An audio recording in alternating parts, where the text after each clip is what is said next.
Hello friends, welcome to crispy info. आज की इस वीडियो में हम बात करेंगे इकोनॉमिक सर्वे 2023-2024 के ऊपर। एंड आई होप ये वीडियो जो है उन सारे स्टूडेंट्स के लिए बहुत ही बेनिफिशियल होगा, बहुत ही उपयोगी होगा जो कि यहाँ पे बीपीएससी या यूपीपीसीएस या यूपीएससी इवन एग्जामिनेशंस जो आने वाले हैं उसके लिए काफ़ी इम्पोर्टेंट हो सकता है। So let's start the video. सबसे पहले जो इकोनॉमिक सर्वे है वो एनुअल बजट होता है, जो एनुअल फाइनेंशियल स्टेटमेंट होता है बजट, उससे एक दिन पहले जारी किया जाता है। तो बजट जो है वो 23 जुलाई को यहाँ पे पेश किया गया था, लेकिन जो इकोनॉमिक सर्वे है वो 22 जुलाई 2024 को यहाँ पे प्रेजेंट किया गया था by our finance minister Nirmala Sitharaman. और इसको प्रिपेयर किया गया था under the guidance of V Anantha Nageswaran, जो कि चीफ इकोनॉमिक एडवाइज़र हैं मिनिस्ट्री ऑफ फाइनेंस में।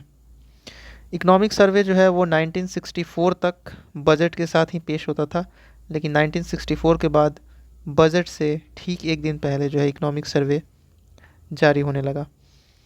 तो ये जो इकोनॉमिक सर्वे है 2023-2024, इसके टोटल 13 चैप्टर्स हैं।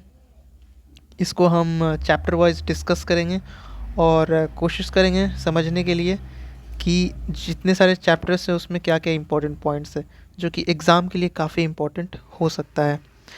सो चैप्टर 1 जो है वो है state of the economy steady as she goes. तो जो इकोनॉमी का स्टेटस है वो यहाँ पे कैसा है हमारा। तो ओवरऑल जो ग्लोबल इकोनॉमिक ग्रोथ है वो 3.2% हुई है।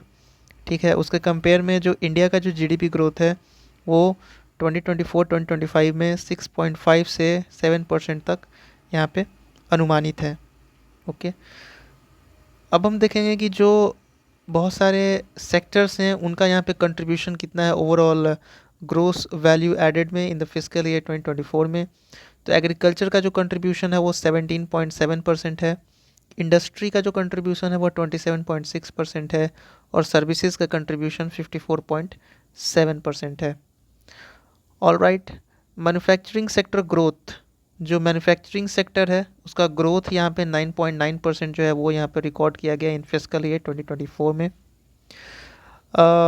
बताया जा रहा है कि जो फ्री फूड ग्रेन्स है, बहुत सारे यहाँ पे गवर्नमेंट की तरफ से स्कीम्स चलाए जा रहे हैं, जैसे प्रधानमंत्री गरीब कल्याण अन्न योजना, जिसमें फूड ग्रेन्स जो है वो यहाँ पे फ्री में डिस्ट्रीब्यूट किया जाता है टू द पुअर पीपल। तो इसके बेनिफिशरीज जो हैं वो 81.4 करोड़ पीपल जो हैं they are taking the benefits of free food grains. जो जन धन योजना है, जिसमें लोगों के यहाँ पे बैंक अकाउंट्स खुलवाए गए थे, और फाइनेंशियल इंक्लूजन का एक बहुत ही इम्पॉर्टेंट पिलर है जन धन। सो उसमें जो उसके जो बेनिफिशरीज़ हैं वो 51.6 करोड़ पीपल इसके लाभार्थी हैं, बिकॉज ये जो है लॉन्च किया गया था ताकि फाइनेंशियल इंक्लूजन जो है पूरे देश में हो सके। तो 51.6 करोड़ लोगों के जन धन बैंक अकाउंट्स हैं। जो कैपिटल एक्सपेंडिचर है फिस्कल ईयर 2024 का वो है 9.5 लाख करोड़। तो बेसिकली जो कैपेक्स होता है वो यहाँ पे स्पेंड किया जाता है ताकि देश में जो है वो निर्माण हो सके।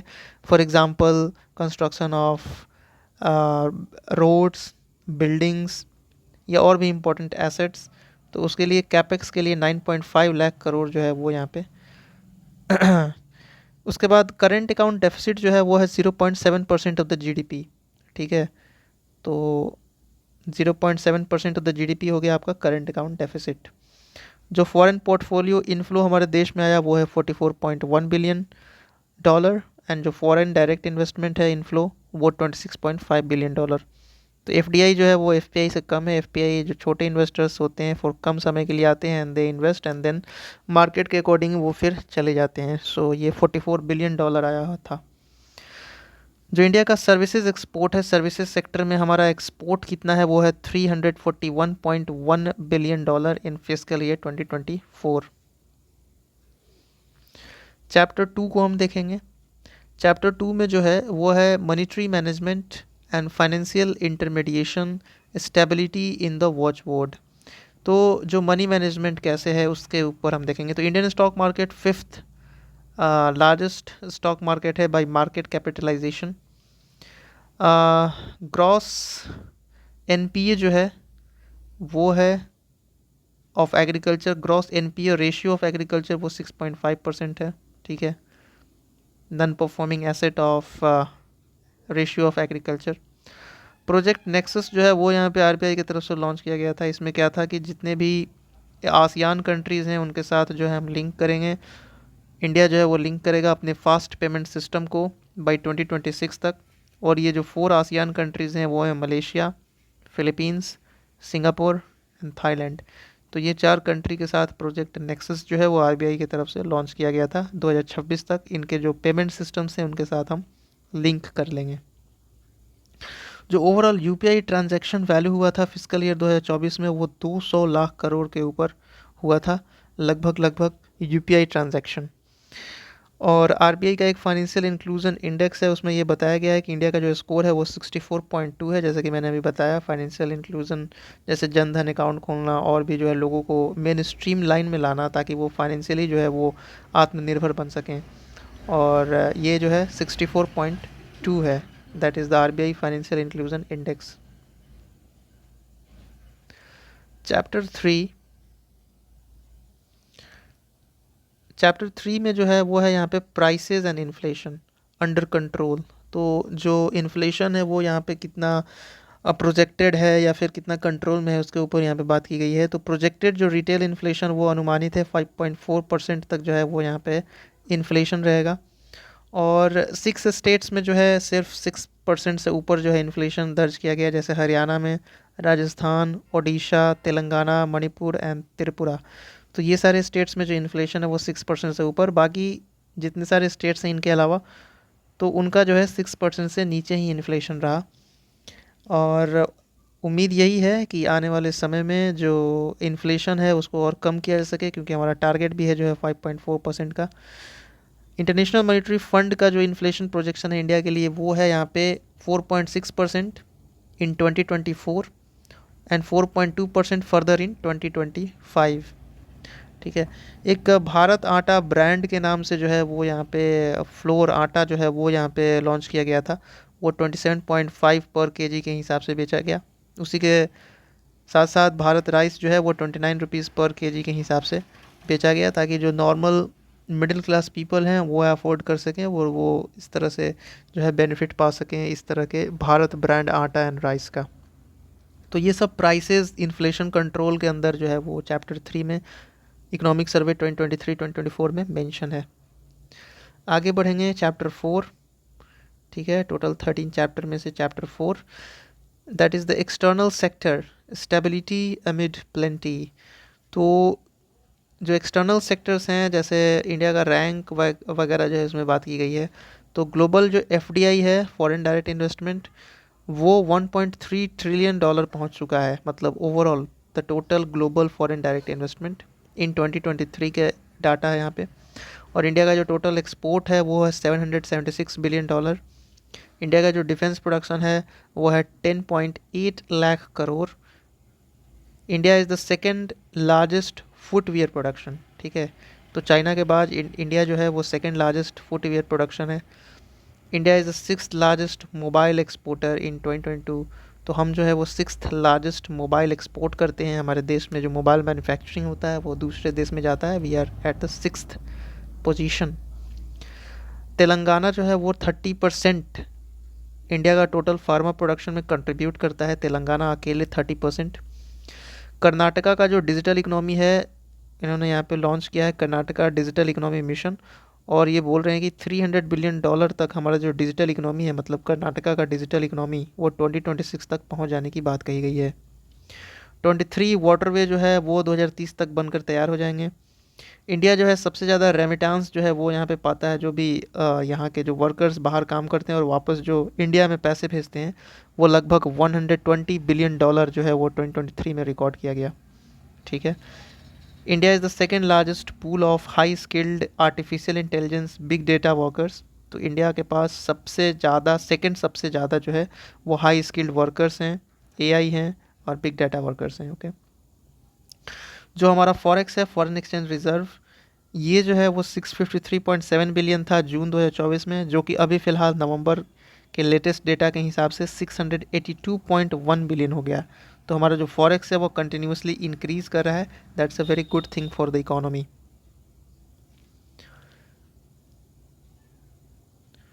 उसके बाद देखेंगे कि इंडिया जो है वो 6th largest cultural recreational service export करता है। तो जो भी कल्चरल या रिक्रिएशनल सर्विसेज होते हैं जो हम एक्सपोर्ट करते हैं उसमें हमारा रैंक जो है वो 6 है। और टोटल सर्विस एक्सपोर्ट का मतलब वर्ल्ड के टोटल सर्विस एक्सपोर्ट में इंडिया का जो कंट्रीब्यूशन है वो 4.3% है सर्विसेज एक्सपोर्ट में। ठीक है, चैप्टर 5 के बारे में बात करेंगे, medium term outlook, a growth vision for new India. ठीक है, तो इसमें कुछ 6 मेजर एरियाज़ जो अमृतकाल ग्रोथ है उसमें 6 मेजर एरियाज़ के ऊपर बात किए गए हैं।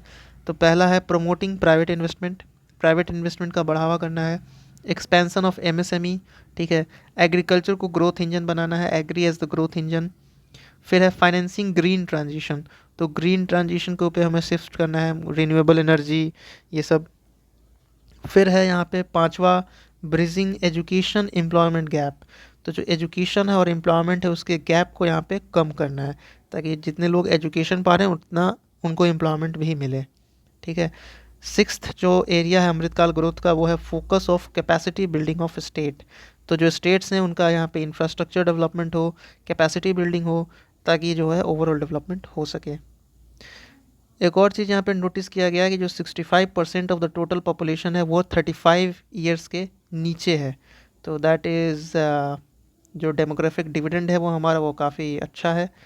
एंड चैप्टर 6 के ऊपर हम बात करेंगे।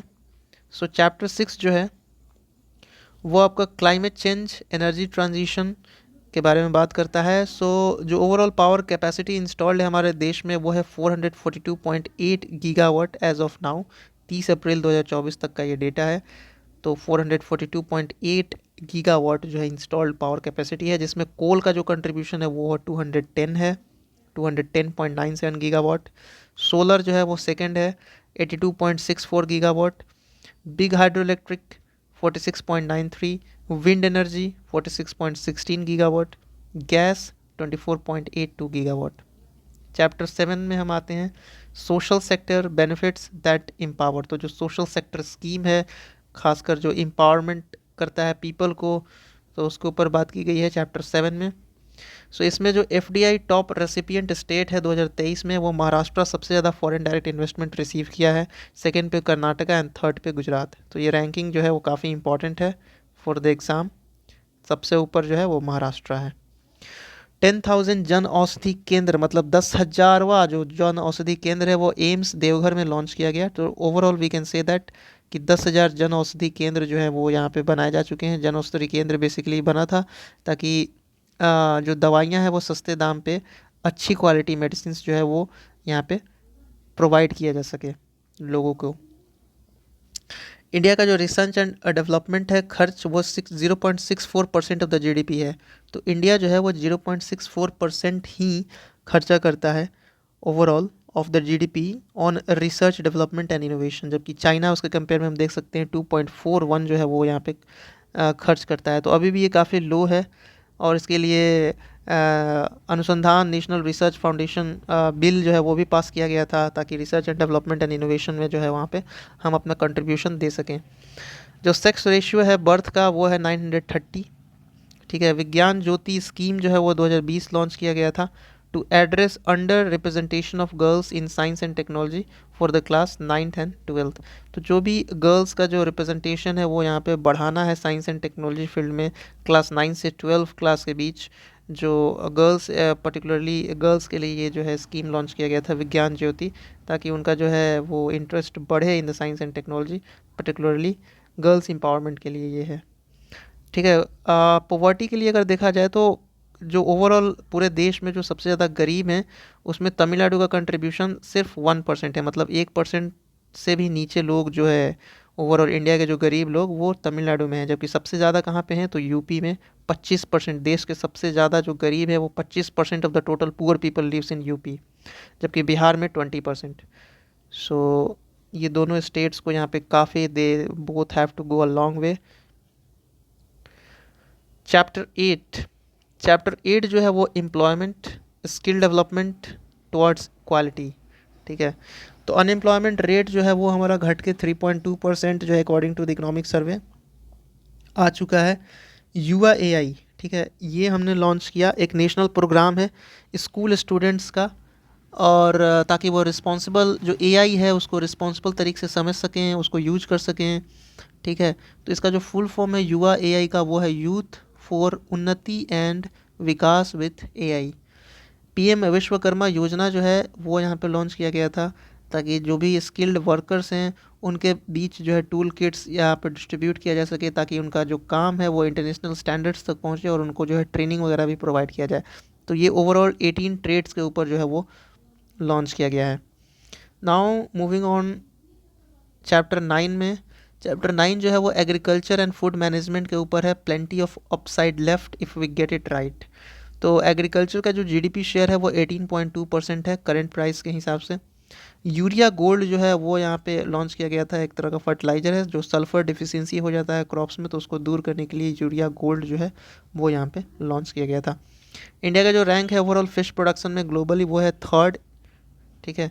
ऑपरेशन ग्रीन जो है वो यहाँ पे लॉन्च किया गया था, वैसे तो ये काफ़ी पहले से लॉन्च है, बट इसमें पहले 3 क्रॉप्स जो हैं वो यहाँ पे कवर होते थे, टोमेटो, पोटैटो, अनियंस।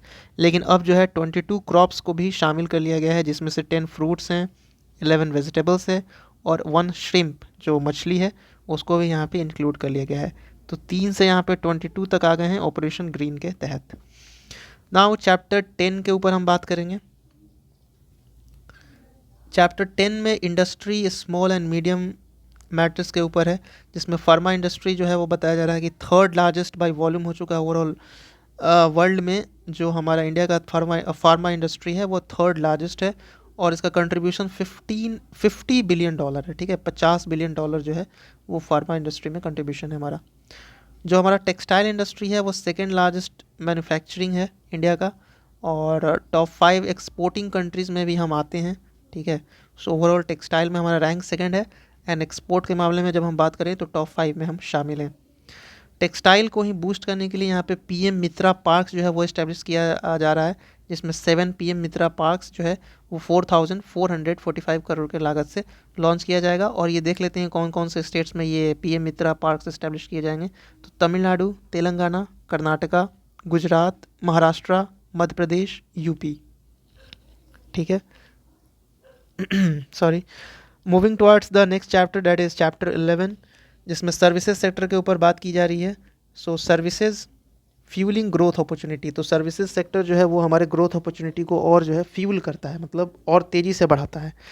तो ओवरऑल जो हमारा इकोनॉमी में 55% जो कंट्रीब्यूशन है वो सर्विसेज सेक्टर का जो सबसे ज़्यादा है।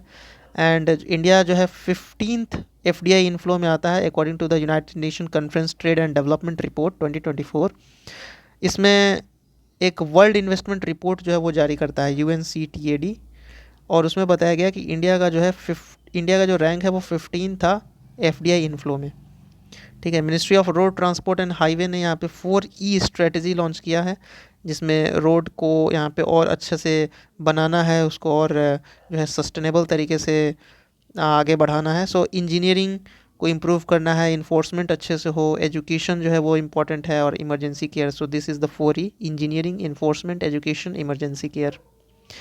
इंडिया जो है वो 3rd largest domestic aviation market है, ठीक है। टेली डेंसिटी जो है वो हमारा 85.7% है। मतलब जो ओवरऑल टेलीकॉम सेक्टर है वो हमारे देश में कितना ज़्यादा पेनिट्रेट है, तो ये 85.7% ऑफ द पॉपुलेशन तक कवर कर लिया है। और इंटरनेट डेंसिटी जो है वो 68.2% है।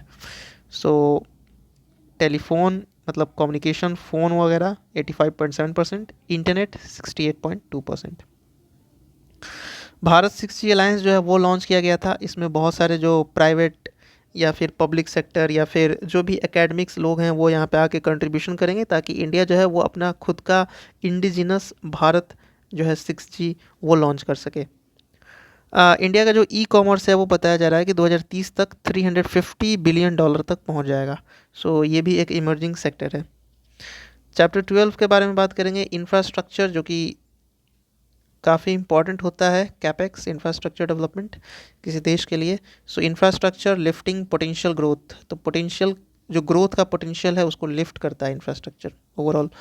So total 6 multi modal logistic parks जो है वो 2024 में बनाए जाएंगे, ठीक है। और उसके साथ साथ 2025 में 7 जो है मल्टी मॉडल लॉजिस्टिक्स पार्क्स बनाए जाएंगे, ताकि जो लॉजिस्टिक कॉस्ट है हमारा वो यहाँ पे कम किया जा सके, क्योंकि ओवरऑल जो हमारा लॉजिस्टिक कॉस्ट है वो फ़िलहाल अराउंड 11-12% है, उसको यहाँ पे कम करके अराउंड 6-7% लाना है। पर्वतमाला जो है वो यहाँ पे एक स्कीम लॉन्च किया गया था, ताकि जो रिलीजियस जो साइट हैं वो उनका कनेक्टिविटी यहाँ पे प्रमोट हो सके, और उसके लिए 6 रोपवे प्रोजेक्ट भी लॉन्च किया गया था। 11 इंडस्ट्रियल कॉरिडोर्स बनाया जाना है। Indian railway 4th largest railway operating है इन द वर्ल्ड हमारे देश में। जो इंडिया का लॉजिस्टिक परफॉर्मेंस इंडेक्स रैंक है वो 38 था, और वर्ल्ड बैंक इसको पब्लिश करता है logistic performance index. All weather green field deep बनाया जाएगा वधावन महाराष्ट्र में। तो इंटरनेशनल शिप रिपेयर फैसिलिटी जो है कोचिन शिपयार्ड लिमिटेड में बनाया जाएगा, ताकि बहुत सारे जो इंटरनेशनल शिप्स हैं उनका रिपेयर किया जा सके, तो ये कोचिन शिपयार्ड करेगी। 21 ग्रीन फील्ड एयरपोर्ट बनाया जाना है, ठीक है। इसका इन प्रिंसिपल अप्रूवल कर दिया गया है। उसके बाद 4th विंड पावर, इंडिया जो है उसका रैंक 4th है overall wind power installed capacity में। हमारे देश में जो पवन ऊर्जा है उसके इंस्टॉलेशन के हिसाब से हम जो है रैंक 4th में हैं। ओके। एरावत एरावत जो है एक एआई सुपर कंप्यूटर है, और एक जर्मनी में कॉन्फ्रेंस हुआ था, उसमें इंडिया का जो एरावत है सुपर कंप्यूटर उसका रैंक है 75 out of 500 total super computers में। तो इंडिया का फास्टेस्ट सुपर कंप्यूटर है। जो नेशनल हाईवे का कंस्ट्रक्शन है एवरेज वो 34 किलोमीटर रोड पर डे के हिसाब से बना है, ठीक है। हर दिन 34 किलोमीटर रोड बनता है इंडिया में। Chapter 13 climate change and industry के ऊपर बात की जा रही है। Why we must look at the problem through our lens. तो क्लाइमेट चेंज के ऊपर बेसिकली बताया गया था कि जो ग्लोबल अप्रोचेस है क्लाइमेट चेंज के लिए वो बिल्कुल बेकार है, वेस्टर्न कंसेप्ट सही नहीं है। इंडिया को जो है अपना खुद का कंसेप्ट यूज़ करना चाहिए, हमें जो है सस्टेनेबल प्रैक्टिस को फॉलो करना चाहिए, और ये हमारे रूट्स में ही सम्महित है, क्योंकि हम नेचर से काफ़ी क्लोज रहते थे और उसी के हिसाब से हमें चलना भी है। उसके लिए लाइफ मिशन जो है वो भी लॉन्च किया गया था, और उसमें बताया गया था कि 75 जो लाइफ एक्शन से अगर हम दिन प्रतिदिन अपने day to day life activities में कुछ कुछ चेंजेस करें बेसिक सा, तो इससे बहुत ही बड़ा इम्पैक्ट पड़ सकता है। तो इसमें 75 लाइफ एक्शंस के बारे में बात की गई थी। So overall this was the economic survey of 2023-2024। I hope you like the video, and please share this video to your friends. Thanks for watching this video. Have a great day.